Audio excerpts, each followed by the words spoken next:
Welcome to the 60 Plus Best Life podcast. We know that being in your 60s doesn't mean being over the hill anymore, and that, in fact, for many of us, the 60s feel more like a time of bright new beginnings, but with the added benefit of decades of wisdom and perspective.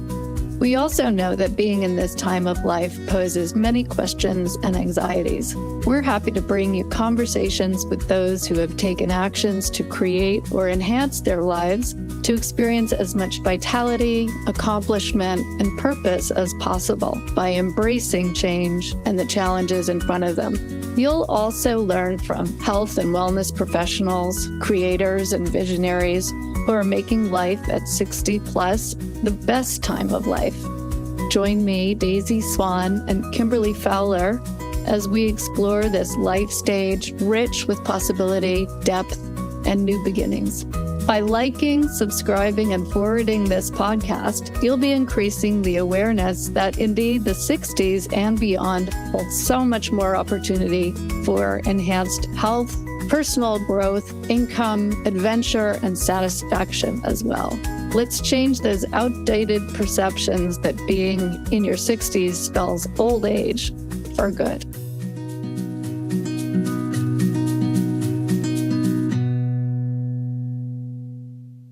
Great. Well, I'm so excited for another interesting conversation. Today we have Lisa Virginia with us, and Lisa is an archetypal astrologer. She's been studying this work for the last 12 years, and she does an amazing job. We can both attest to that.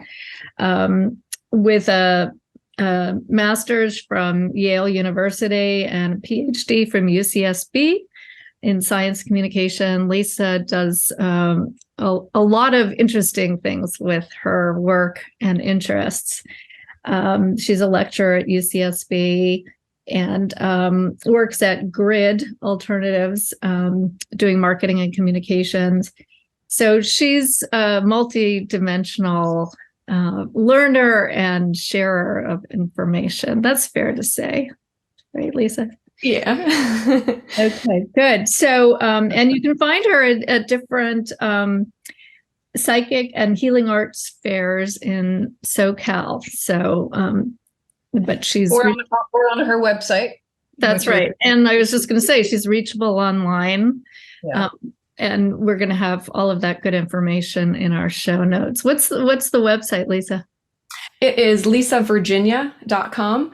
And I'm also Instagram, lisavirginia_astrology. So. Yeah, your Instagram is so lively and I love your and informative, right? Yeah. Try to make it fun and informative. That's the goal. Well, I mean, I think that your approach, I have a variety of friends who are astrologers and maybe even astronomers. No, kidding. And your approach, Lisa, I just thought was so informative. Yeah, like really grounded and useful. I learned a lot from you. So, and I know Kimberly has too. I have. I just had a session with you. Yeah, that was great.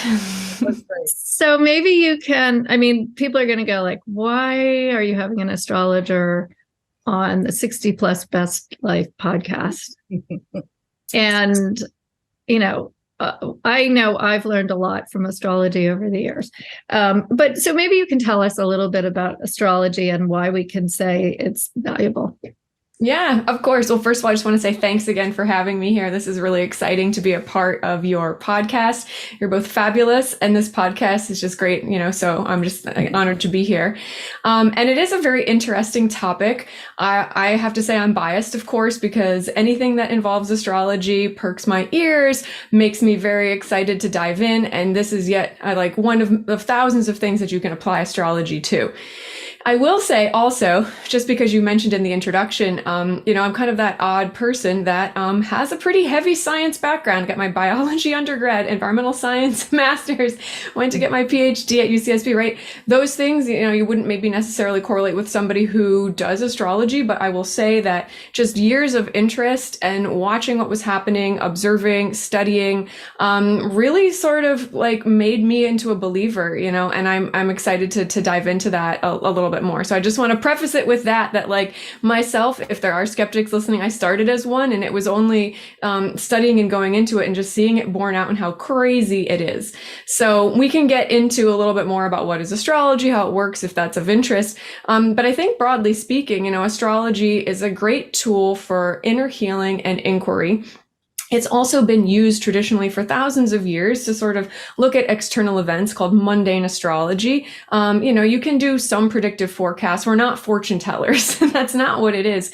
Instead, it's basically observing what is happening in the heavens, correlating the movement of the planets, the luminaries, the sun and the moon, asteroids, to what is happening on Earth. And like I said, that could be parts of the psyche. So how cool is it that we can observe some sort of interesting correlations that play out, and it gives you insight onto what's happening, maybe that you're not even aware of, right? So it's almost like it can provide insight on how your brain works, on things that might be coming that could influence you, and also on the length of time that they may be impacting you for, so that if you're going through a tough patch or something new and exciting is coming up, you can put it in perspective.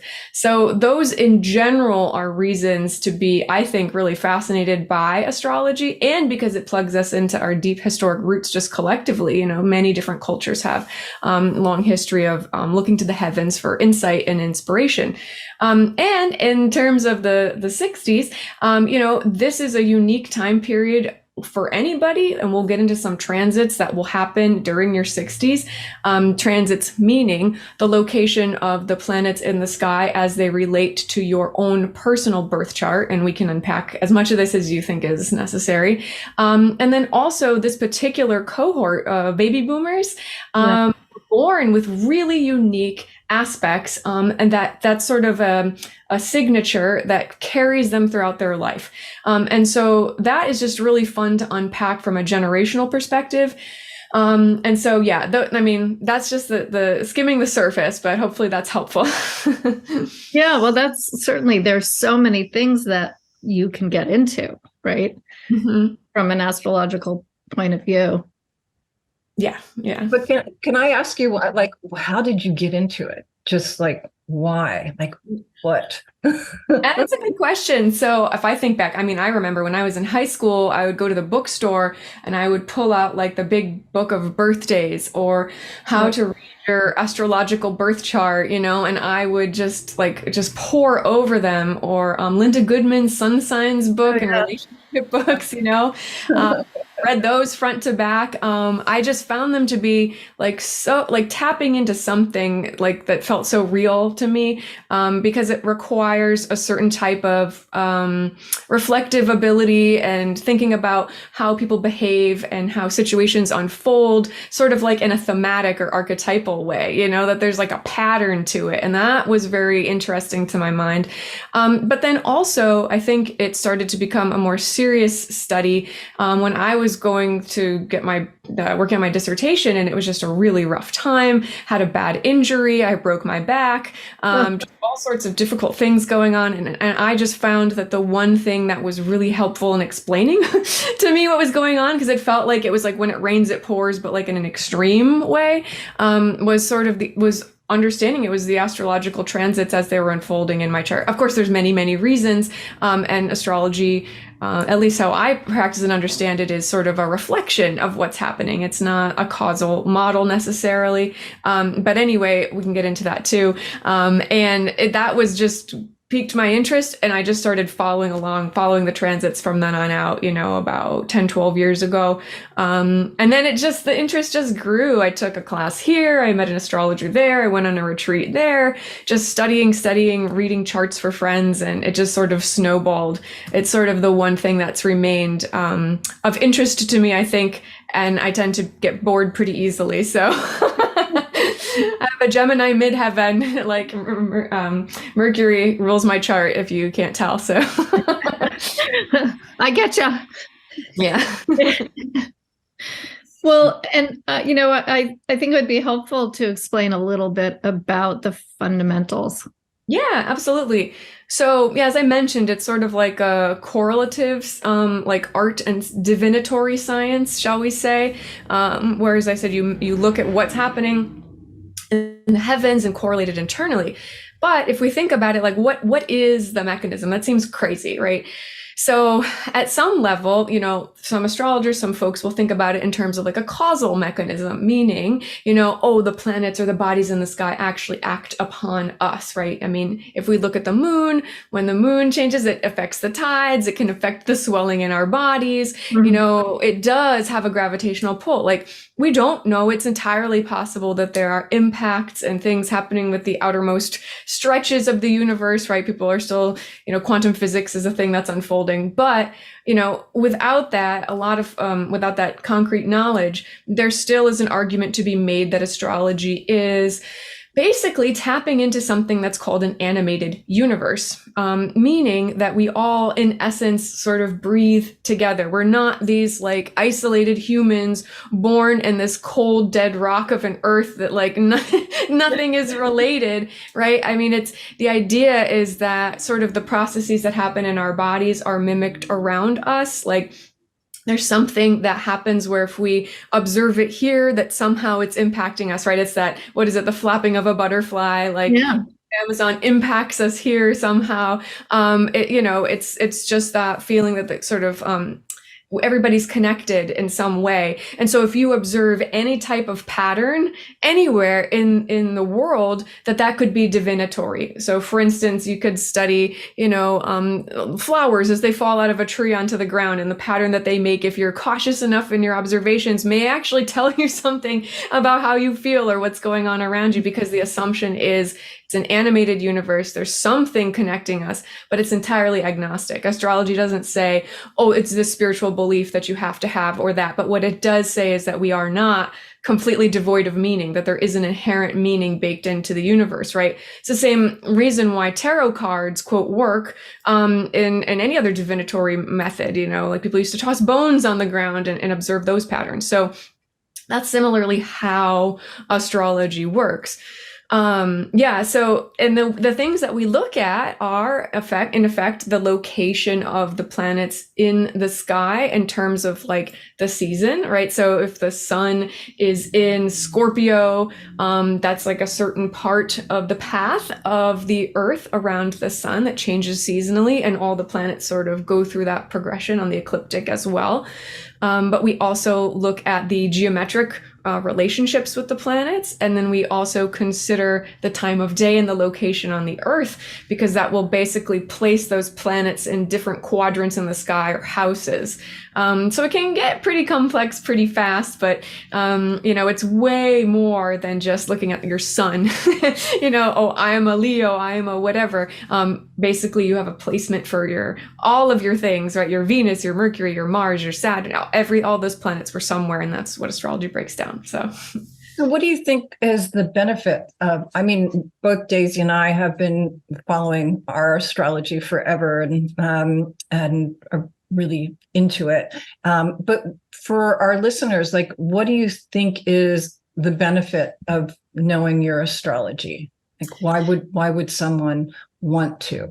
Yeah, well, I don't know if folks have heard about the concept of like parts work or parts therapy in psychology, but it's basically this concept that there are different parts of ourselves that exist within our body, within our mind, and that you can get into dialogue with them. And by doing that, you have a greater understanding of yourself and of the sort of deeper things that you might carry and not be fully aware of.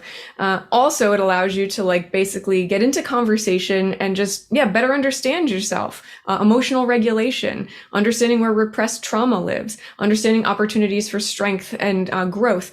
Those pieces of ourselves in parts work in a sense, can correlate in the same way to aspects of your birth chart, right? So for instance, the sun is how you appear in the world. It's your personality. It's the thing that people understand about you most. So say I'm an Aries, I have a lot of energy, a little bit independent. Everybody's familiar with those like sun sign horoscopes, which your moon is your emotional body, just very broad overview. Venus is how you like to experience joy and pleasure, what sort of motivates you to get out of bed and do things and have like an active yang outward force is Mars. And everybody has a slightly different take on that in themselves. So that's what's in the sky, and it's within us. And if we get into dialogue with them, it just opens us up in a way that makes us self-aware that I think, sometimes unfortunately is not really taught or made a priority in mainstream culture. And astrology opens that door, makes it very accessible. So, yeah. And I think that there's just inherent value to that. I think I'm assuming that that people would find value in being self-reflective, but I do personally, so. Yeah, well, and, I think that's one of the things that's so powerful about being in your 60s. I mean, yes, this growth, this learning, we've been doing this for a long time. And as you enter this time in life, it's a wonderful period of time for integration, I think. Mm-hmm. Like you've been around the block a few times. And so now you can look at these different parts of yourself and even make more sense out of it. That's what I'm getting. Yeah, that makes a lot of sense. And also just in terms of if you look at forecasting and what's to come, again, just helping put everything in perspective too. Like you're saying, when you integrate, that tough time was this transit, which is associated with providing these types of lessons. Mm-hmm. So for sure. Yeah, it's kind of a, I think what I told you, when I had my reading with you, it was so helpful to, in a way, I could release some of the self-blame that I had because I was able to understand some of the patterns or some of the things that, had happened in my life and go, wow, that wasn't really my fault. But maybe you can say something about free will and fate. Yeah, that's a great question. And it's interesting because once you step into the realm of, if we're living in an animated universe, and if we do look at this chart and see, there's challenge, Saturn's in this portion of my chart, it's causing trouble with finances. I've always had to work hard, don't always have a lot. Like I feel better, right? Knowing that that's the case, but then also, wait, what? Like, how is that even the case? So I think that it's an ongoing debate for astrologers. And I think that there is a level of fatedness that is baked into the chart. And I think the way that I understand it is, if we just think about it, I mean, we walk into this world with a certain genetic code, with a certain family structure, with certain genetic and biological predispositions. And so in a sense, that's sort of what we observe in the chart as well. And so it's not to say that you can't act outside of that. It's just that it's most likely that given those factors as demarcated in the chart and as you walk in blueprinted in your body, that it's going to play out a certain way. But if you do know about it, then you can at least, work to overcome it or understand it and give yourself some compassion as well, instead of beating yourself up over it. Yeah. So yeah, it's definitely a structure that we carry, but there is room, I think, for some form of free will, but forgiveness. I don't know if that helps. It could be a very big topic of conversation. So I'm trying to navigate it. So. Yeah. No, I mean, in my case, it was my stuff with my mother, and it was right there, and that was really helpful because, we had it in spades. So, yeah. But I mean, and when we were going over it, even when the three of us were talking earlier, it's like the Saturn returns, and and we've I think it's every 30 years. So yeah, can you tell us about that? In your 60s, you're like you have that, Yeah. And that's if you could talk about that a little, because I found that fascinating. Yeah, absolutely. So basically, so all of the planets will cycle around at different lengths of time, right? So obviously the sun, it's 1 year. We celebrate it on our birthday. Every year we have every month we have a lunar return as well. And so one of the quote planetary birthdays that we have is when Saturn goes around and ends up at the same point it was when we were born. So it's roughly 29 and a half years. And so that's, the first threshold into adulthood when we have that, when we're at about that age, right? You basically need to pass that first Saturn return and become an adult, grow up, face some difficult challenges. Maybe you're knocked down. Other times you're given great opportunity. You have to rise to the occasion, but big things change and you kind of never quite see the world the same after that. You get a cold, hard dose of reality. So, once you pass that threshold, the second time it comes around is when you're approximately 58 years old or so, 59. And that second Saturn return is another transition period. It's a time to again, it tests what you've created in this world. Is it going to withstand another round of Saturn? Is it a relationship? Is it a business? Is it, the family that you've created? Wherever Saturn is located in your birth chart, you'll have specific lessons around that, and it will basically offer you, okay, this is great. You've passed the test. You've built it with integrity. Let's build it, and you can sort of turn into an elder, integrate the lessons, bring it back to the community. And even if it's a more challenging transit, you still reap the rewards. It just might be a little bit more of a difficult, doorway to pass through, but generally speaking, Saturn wants to test you to teach lessons through discipline, hard work, reviewing all of the things that you've done. And so, at that point in your life, it's like you've made it through, you've built this career. Is this where you want to keep building, or do you want another, pivot point? It's a really significant time to reassess priorities. Is this the life that I want to have? It's kind of interesting that it's around that time people start to think about retirement. Is it, am I going to keep pushing? Is that story over? Am I going to now transition and do something different for my retirement, and just what do I want my life to look like? And a lot of times Saturn will stress test and shake us to the core of who we are, so that you have to go back and be like, well, I built this structure because I thought this is what I needed to do, or this is what so and so told me to do, or whatever. But it forces us to look back at ourselves and be authentic and sort of step forward into building whatever is best for us. So it helps keep us on track with our own personal journeys, our own personal strengths, and not getting lost in eddies, to the side, because we need to focus our energy. If you can't focus your energy, or can't build something of value, so Saturn wants you to focus on only what matters, right? So that's just another time for you to do that. Yeah. Mm-hmm. No, yeah, that's. I mean, I found that very interesting in my, in my readings. That was a time of change for you, yeah, Kimberly? I mean, it was for me. Oh yeah, both of them. Yeah. Yeah. Crazy.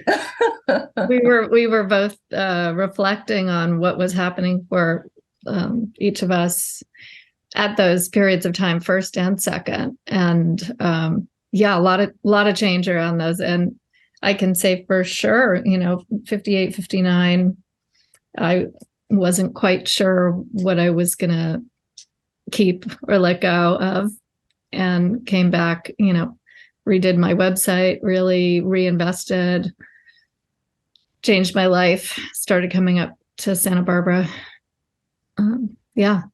Big changes. Big changes. Yeah. I mean, with my business, it's like you said, for me, it was like they said, they really tested me and then they slammed me to the ground. It's like, oh, okay. But I, even in my 30s, when all that happened, I came out of it and I was living in Monaco and blah, blah, blah. And it was this terrible time. And then boom, it just, everything changed. So I see it with my clients who are 28, 29, 30, making a lot of new decisions about what they thought they had a career path starting, and then they realized this is not working. 31 is a big time of change, 31, 32, because what they thought was going to happen just didn't hang together. So yeah, I think a bunch of us have experienced that, and that launches you into a whole new thing. The 60s, it's I don't know. I mean, I think so many of us think we know what's coming. And boom. That's what we've heard from some of our guests. So what else can you tell us, Lisa? Tell us a little bit maybe about us boomers. Yeah, absolutely. So yeah, when we were trying to map out the age ranges, so we're looking basically at the age range or the years that you were born, basically boomers from 1954 to 1963. That was sort of like what we talked about, that's age 60 to 69. Though, people will say that the baby boomer generation, like pop culture, it could be a much wider swath. So from 1946 to 1966, roughly. So what's interesting here, this is like a generational cohort, that is associated with, we look at in astrology, outer planet placements. So when we talk about outer planets, we mean, the more slower moving planets that are located further away from the sun. So we can look at Neptune, Uranus, Pluto. And so we'll first start by looking at Pluto. Pluto's the slowest moving. It takes 248 years to complete a full cycle. So it's kind of doing its own thing. That's a weird, odd course around the sun as well, not quite the same as the other planets, but it was discovered in 1930. And actually, when it was discovered, it was an interesting time because it was associated with a lot of like, it's a sort of like, right before World War II, a lot of like power, a lot of new things like emerging that are kind of dark and shadowy at that time in the world. And that, in a sense, is reflective of what Pluto represents. So it represents power, the subconscious, our own inner resources that we have, but it can also be associated with things that we repress. So therefore, maybe addiction, different challenges. But if we look at it from a generational perspective, so what that means is basically it's a collective soul purpose in a sense, or a distinct generational signature.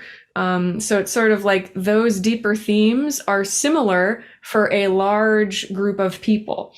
So for instance, Pluto was in Leo from 1937 to 1957.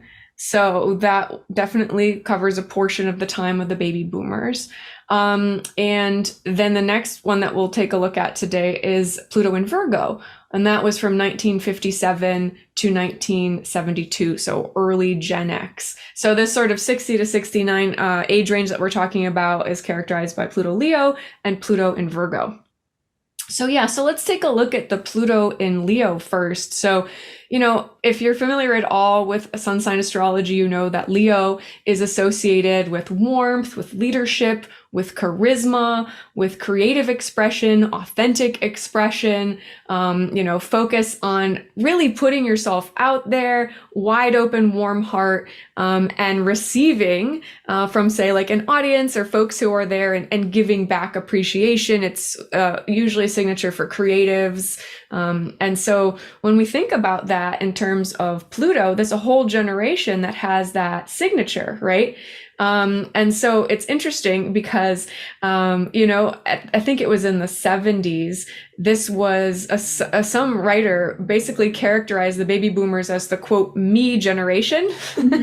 Sure. And that is so appropriately Pluto in Leo, because, Leo is all about that self-expression, but there is also, every archetype has a positive and negative, right? A challenge and an opportunity. So the quote shadow side is, of course, the focus on the self or pride or that sort of, emphasis on what one can bring, and again, this is not meant to be critical. It's just how the sign, all the archetypes are, and they have their own special challenges. So it's interesting. So this generation, in a sense, is really tasked with, this feeling of having like a special destiny, and also to discover themselves through self-expression, through creativity.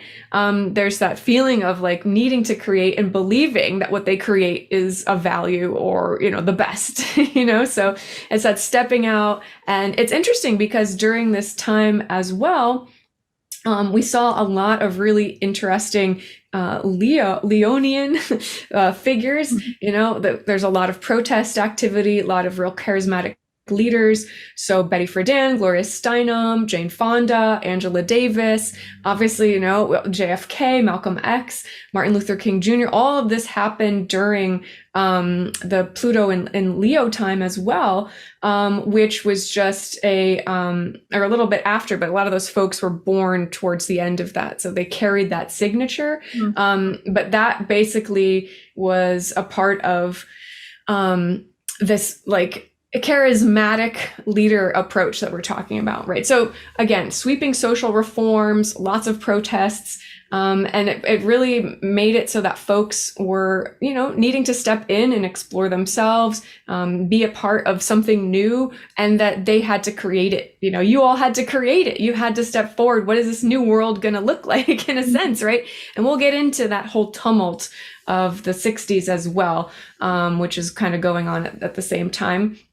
But yeah, so that is interesting because it's also, the first generation to really have the opportunity for self-realization, self-actualization in a new way, because it's this new economy, a booming time where there's jobs, there's opportunity, there isn't the same focus that maybe prior generations had. And so again, it just is a whole signature. You're all familiar with it. You lived it, but it's so unique to see that it is very much tied to the Pluto in Leo, and the whole movement of the collective. So, some of the power that everyone carries with this is that, having the self-expression is a way to sort of change the collective, right? So stepping forward with that confidence, leading, being the ones to sort of make and lead the change, right? And it's such a large generation as well, at least in the US, it's been like defining tastes and preferences because it's such a large group of people. So anyway, those are just like painting the picture of what it means, like the whole Pluto and Leo and how it overlays with some of the stuff that was happening during and around that time. I was just going to jump in. I remember from Outliers, the book Outliers, Malcolm Gladwell's book. Mm-hmm. He talks about all of the computer geeks, right, who were born sort of around a cluster of years, like Steve Jobs, and Steve Jobs and Bill Gates being the most prominent. Yeah. But 1955, I think 1957 maybe, and they were the first ones that really well, obviously there are others earlier touring, but they were the ones who birthed what is sitting on our desks. Wow. That's pretty cool. That was going on, not quite on the protest stages, but anyway, go ahead. Yeah, no, that's really interesting. I feel like I want to follow up with that and take a look, because there's probably some other signatures happening at the same time, but right. This is for sure a part of it with Pluto and Leo. Yeah. Yeah. So that's the first portion. And then, the early Gen X, it's very interesting. So it changes a little bit because that is Pluto in Virgo. So the way the zodiac progresses after Pluto kind of moves out of Leo, which is sort of that self-expression, that culmination, that leading energy, Virgo kind of brings it crashing down. and it's only on the direction. No offense to Virgo. I have Virgo energy in my chart as well. But the point is that Virgo is more associated by hard work, independence. It's oriented towards service, healing, also analysis and criticism, healthy improvement, like purification of self and things around you. So the folks who are born in this generation, right? So this is 1957 to 1972. It's characterized by that hard work, as I said, but they're grounded, practical, earthy, really know what it takes to make and create perfection, and that there's power in humility and orienting towards the other with service and independence, right? So it's kind of interesting because for the later Gen Xers, we see this as it's more of like the slacker culture, the importance of authenticity, keeping it real. Then there's sort of the underground and the subversive sort of emerged separately a little bit later with MTV. Again, that's the later gen, as it sort of made its way through. Virgo, it changed up, but still some of those more practical, like, focused, service-oriented elements we see with that change up. So that's why this age range that we're talking about has like blends of both of those, just depending if you're born a little earlier or born a little later.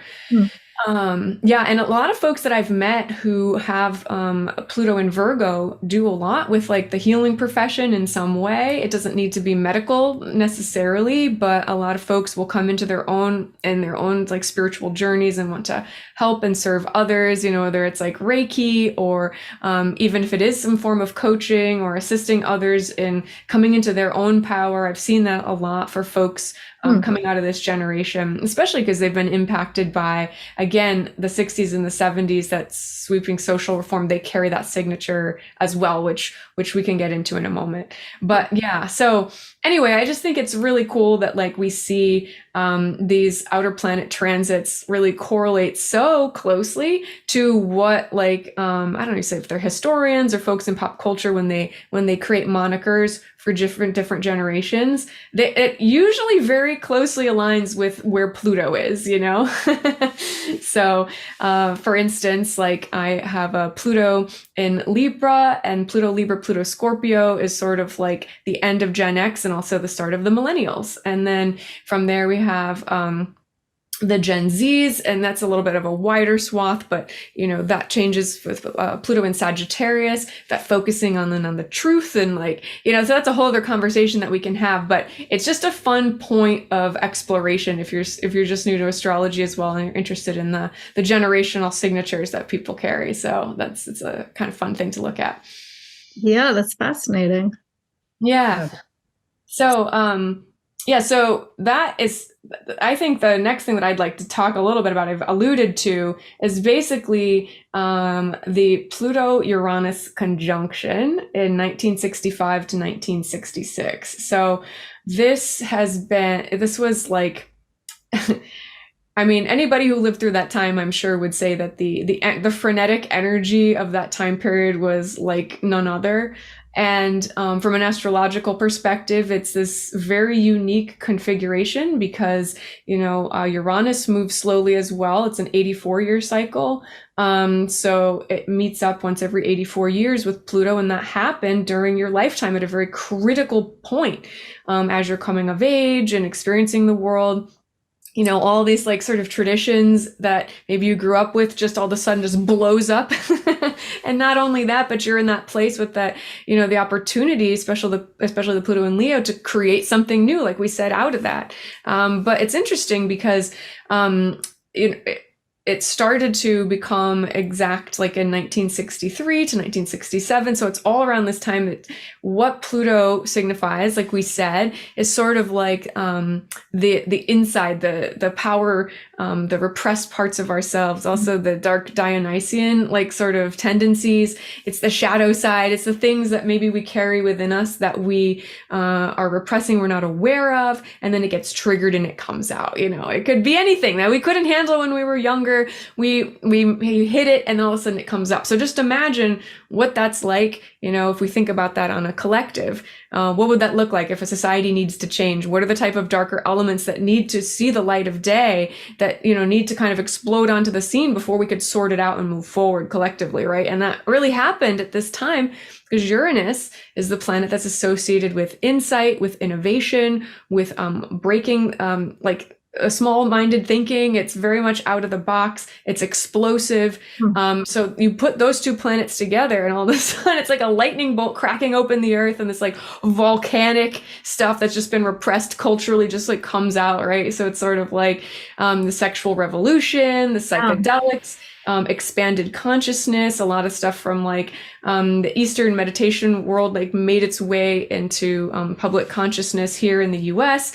Lots of protest movements around the world. Like it was just a massive cultural and social upheaval. And so anybody that I meet who carries that signature, meaning you were born during that time, you were shaped by that time, I'm just like, oh, this is so exciting, because you have this like amazing insight that you carry. You have the ability to like take and shake stuff up. So, I think it's interesting that this generation in particular, as you're like moving into this age range, well, what does it mean to be this age? What does it mean to like live a life? Like, I don't want to be put in a box that like I'm, I only can do certain things at this age or whatever. You know what I mean? I just love that, to see like what folks are doing, having whole new careers, and what does it mean to totally remake what assumptions are about this generation that need to be just blown out of the water.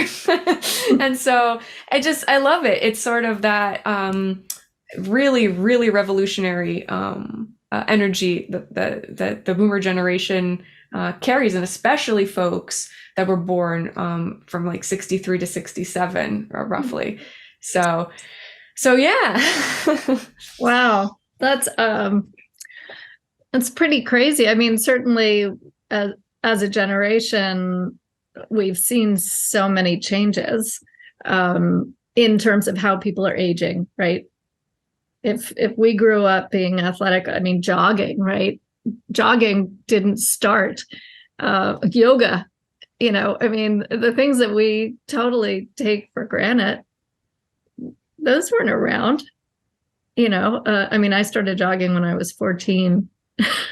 And that's when things, maybe it was a little bit before that runner in Colorado.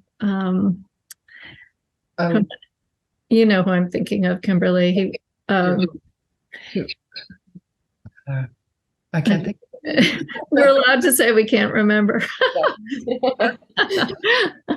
But yeah, I mean, long distance running or runners of any kind, marathons, right? Those things people weren't doing. Everybody, there were I was in high school. I was running cross country and Converse, like, there were no Nikes and right. I mean, but we had Adidas. I remember wearing Adidas, but it wasn't the shoe market that we have now. Yeah. So many things that we take for granted now, meditation and, working out the way we do, and nutrition. Oh my God. For a while we decided, in my family, we all decided to eat TV dinners just to try them out for, God. Convenience food. It was all about convenience food. Microwaves. Right. And then microwaves came out. Interesting. But anyway, so yes, I guess as a generation, we're doing things the way we want to do them. Yep. And differently, very innovatively, I think that like, it's one of those things where, I don't need to tell you all this because you already have been doing it, but like, but it's cool to acknowledge that it's different, it's a unique experience and signature that you all carry. And it's like, you keep leaning into it, it's leading the way for everyone else and bringing in needed change, so it's important. Yeah. There's also another interesting ongoing transit at the same time. It was coming in and out of, it's not quite the same explosive energy, but there was a Neptune-Pluto sextile happening around in the same time frame. And Neptune is basically the planet that's associated with spirituality and imagination, the potentiality. And again, like it's just like that Plutonian influence. If you mix it with that, right, then we're really looking at like deep creative potential, bringing in like emotional and spiritual transformation. Again, this is like when psychology and it sort of blew up at this time as well. Like as a field, at least in the Western So much. world, and so I think it's very interesting to see that there's that aspect as well as some of these other revolutionary aspects. It speaks to a time where, everything was just, it's almost like you imagine somebody's like tilling the soil or like turning something over completely, releasing a lot of the repressed energies and moving forward. So yeah, that's when EST started, right? That was in the late 70s, I think. The EST seminars were big opportunities for self-improvement, personal growth, and then everything that's come from that. Holy cow. Yeah. Yeah. Yeah. No, absolutely. Everything different after that point. So, yeah. Well, yeah, those were some of the big things that I saw. And, I hope it's helpful for listeners at least to just understand, like, again, how unique you all are coming out of this generation. You kind of already knew it, but it was very much written in the planetary motions as well, which is, I guess, a point for astrology. Well, so what would we want to be aware of going forward? Obviously there's so much, but yeah. Well, I think that like a lot of times when I do readings and stuff, I'll take a look at different placements and I'll say, well, what is the benefit of this? And what is the potential shadow or downside of this? And so how do you balance that? So we can take a look at those different Pluto placements. And then also I have a couple other things I wanted to mention too about this. We can move into that. So, first with like we had mentioned the Pluto in Leo, that's sort of like trusting your instinct, yourself, putting yourself out there. If you feel like it's time to break new ground, do something new, do it, now is the time. I think the flip side of the Pluto Leo is Leo is like, a fixed energy, meaning likes to keep things and hold things the same. So I think like tendencies, it can be tendencies towards holding and keeping things the same or not wanting to break things apart, so because there's, a lot of times there could be fear associated with letting things go or changing things up. And so I think the lesson could be, well, lean into some of that more revolutionary energy and understand that, forward movement is possible and there's nothing to be afraid of with that, if that's relevant. And then with the Pluto Virgo, some of that power is that authenticity, the showing up for others, the service, the focus on, being like healing or purifying or whatever like that means for yourself personally. I need to change, I need to heal, but also caution against being hypercritical and always worried about overanalysis and that type of thing. So again, those are just some baked in tendencies to be concerned about at the very top line level. Yeah. So there was one other thing that I thought I would mention though, because a lot of folks had Neptune in Scorpio if you were born between 1956 and 1970. And so right now, Uranus in the sky is transiting through Taurus, which is opposing that Neptune in Scorpio. And so this is like a very unique opportunity. Again, Uranus is that mind opening, innovative, breakthrough, change it up energy. And that Neptune, again, is that dream, that potentiality, the boundarylessness that we all carry within us. And like, it's like an experience that we can hold, but maybe it's hard to act on sometimes. But Uranus can be bringing in insights and want to change things up for you around this time, right? So for instance, it could be a desire to break free again from more traditional constraints, doing things a little bit more unconventionally, trying to balance between more any traditions that you've had and more innovation. Like, again, I think I've heard you mention in some of the other podcasts that this is like a time to break free to do something new. And a lot of that feeling that's coming in now could be this exact transit that's happening, right? So also helping folks to connect with something higher, to become spiritual, to become self-reflective, to revisit dreams that you might have had that you never really gave yourself the opportunity to explore for whatever reason or another, really creative, insightful ways of connecting with something higher, So that is sort of ongoing. And I think that could be a lesson for folks at this time too, that, go with it. If something is new, maybe it's time to change it up. I mean, I always am promoting the change ups, but Uranus energy can be a little overwhelming and scary, but it's so powerful. And once it changes things up, it's usually for the better. It releases tension. It's like something's been moving along and you're like sitting with it and it doesn't feel right. And all of a sudden Uranus transit happens and all of a sudden you're like, I'm going to just 180 degrees, change it all up, and that's okay. That's okay. Wow. Huh. Just be cautious, of course. I don't mean to like advocate, rash behavior necessarily, unless it's going to be, you give yourself the opportunity to try something new and, yeah. And when you say that's a transit happening right now, how long is that going on? What does that mean? Yeah, so Uranus is currently in Taurus. I should know this off the top of my head, but I don't remember when it will transit out of Taurus and into Gemini. I think it's not going to be for at least another 5 to 8 years. Okay. So it's a span of time. Yes. Yeah. Okay. Yeah, that's bad on me. I should have that, but my program's a little laggy right now. We're in Mercury retrograde, so I'm a little worried to go try to get it to work. So we can add it to the show notes later, but yeah. Some people know what Mercury retrograde means and some people don't. Oh, okay. Yeah. So, Mercury retrograde, basically retrograde motion is apparent motion. It makes it look in the sky as if a planet is moving backwards. It's just because of the way the two like orbits are sort of, one planet's passing another, the other one is going the other direction. It looks like, it's going backwards. Kind of like if you were like driving next to another car and you're both going forward, but you pull ahead of the other one. And so they look like they're going backwards. That's basically what retrograde motion is.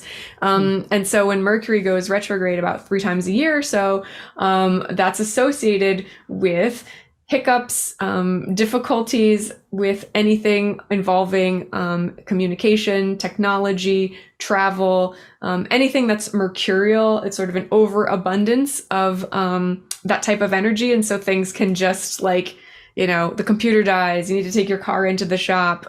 Things are really slow. The email doesn't get sent when you thought it got sent, and we have actually Mercury in Taurus right now. So I've been noticing a lot of hiccups with a very earthy flavor to them, meaning like people's doors got jammed. They couldn't get into the house. Keys got broken in locks. Shipments arrived that shouldn't have been there. And they were like hundreds of pounds and the person had to like move them, things like that are all like with shipping or getting in and out of doors. And it's very interesting to see. So just to give a little flavor of the type of things you might see during a Mercury retrograde, hence my concern to play with technology too much right now. And of course, if you're not aware of those things, you might just find them annoying. But if you're sort of tipped off to, oh, this is what's going on, you might notice them even more.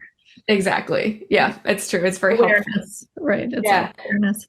I would say in short, having a knowledge of astrology has helped me to bring my own personal baseline level of anxiety like way down, because it's sort of like, oh, okay, this is what's going on right now. I'm just going to work with that energy. I'm not going to fight it. I think that's in some ways the lesson of astrology in general, honestly.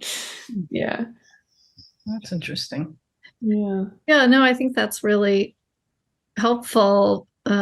Certainly for me, I like the idea of not fighting it.